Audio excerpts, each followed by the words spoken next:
The new film by Ricky Gervais and Stephen Merchant is one of those films I approach with a certain degree of trepidation. As much as I love Gervais's stand-up comedy, I've never been much of a fan of his writing. I never got into The Office or Extras simply because I found him always to carry a certain air of overconfidence that just grated on me a bit.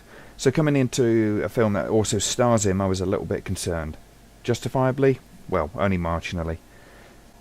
Cemetery Junction follows a group of 20-somethings, chiefly Freddie Taylor, who are, not to put too fine a point on it, existing rather than living in a town called Cemetery Junction, a small, quiet, non-event of a place where ambition is in short supply. Freddie wants to make something of himself and finds himself a job as an insurance salesman, hoping that this will bring him all the things he wants, a house, a car and a wife. He meets Julie, a friend from his childhood, and soon comes to realise that simply transcending his class, becoming middle class rather than working class, is no escape from the fate his family, friends and colleagues seem trapped in, and the need to experience life will require a much more adventurous leap. The film's themes, those of experienced life rather than wallowing in plain existence, breaking past what's expected of one and taking opportunities to grow as a person, are something that are very easy to allow to sag into empty sentimentalism, but fortunately Cemetery Junction manages to avoid drowning in a sea of sickly slushiness, at least enough not to be anywhere near offensive to our intelligence. The story and subtext are portrayed in a sympathetic light, and it's all recognisable, the frustrations of a humdrum existence of work pub, of always being in a safe place and never facing risk, the fear of and reluctance to make that leap to make life more exciting and interesting. All this is a very common human experience, and as such the story is effective in sharing what is a familiar situation, something that Gervais and Merchant seem good at doing, and this is a big part of what makes this film so accessible. What's nice about this film, however, is the way it takes the same situation and transplants it through the various characters of the film, from Freddie's family to his middle-class boss's life, and to work and to the love interest Julie, who begins as the inspiration and then becomes the inspired.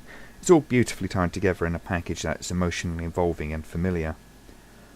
Though the characters' story arcs are rather predictable, it doesn't detract from the involvement we have with them.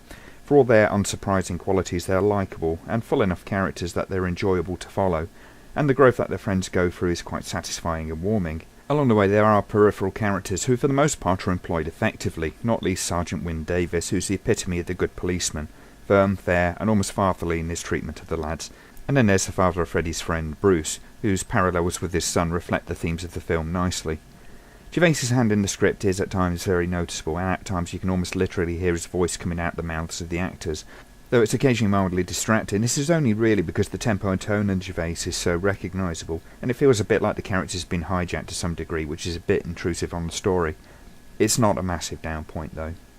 Partly this channeling of Gervais is possibly down to a degree of inexperience from the cast of unknowns, who for the most part however are superb, playing their respective roles with a good degree of sensitivity to the characters. Even when they indulge in some really obnoxious behaviour, they're always charming and never irritating. That point for one is quite an achievement.